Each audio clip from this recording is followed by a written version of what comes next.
Hi எல்லாருக்கும் வணக்கம். இது என்னுடைய டே 2 உடைய வெயிட் லாஸ் சேலஞ்ச் தான். இன்றைக்கி காலைல எழுந்ததுமே ஜிம் போயிட்டு ஜிம் போகணுன்னு முடிவு பண்ணிட்டிங்கன்னா கன்சிஸ்டண்ட்டாக கண்டிப்பாக போங்க. அப்போ தான் பெட்டர் ரிசல்ட் பார்க்க முடியும்.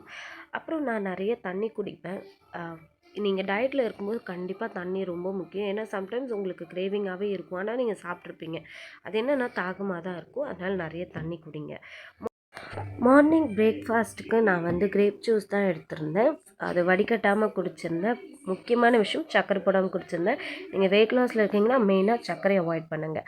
மதியான சாப்பாட்டுக்கு நான் எவ்வளோ சாதம் எடுத்துக்கணும் அதுக்கு ஈக்குவலாக நான் கேப்சிகம் ஆனியன் போட்ட ஒரு பொரியல் எடுத்திருந்தேன். அதில் 2 முட்டையும் ஆட் பண்ணியிருந்தேன்.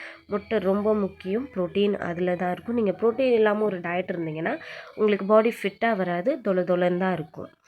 அப்புறம் நைட்டுக்கு நான் சாலட் தான் எடுத்திருந்தேன். ஈவினிங் எனக்கு எதுவும் கிரேவிங் இல்லை. அதனால் ஸ்டார்டிங்கில் எப்போவுமே உங்களுக்கு கிரேவிங் இருக்காது. போக போக தான் உங்களுக்கு மூட் ஸ்விங்ஸ் ஆரம்பிக்கும்போது கிரேவிங் இருக்கும். டின்னருக்கு நான் இந்த சாலட் தான் சாப்பிட்ருந்தேன்.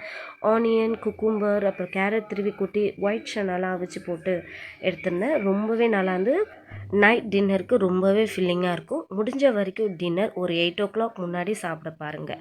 6:30க்கெலாம் ஆர்வக்கோளாறில் ஆரம்பிப்போம். அதெல்லாம் ஸ்டார்டிங்கில் பண்ணாதீங்க. அப்புறம் உங்களுக்கு ரொம்ப பசி எடுக்கும். நீங்கள் டயட் மிஸ் பண்ணி ரொம்ப கிரேவிங்கில் அதிகமாக சாப்பிட ஆரம்பிச்சிருவீங்க.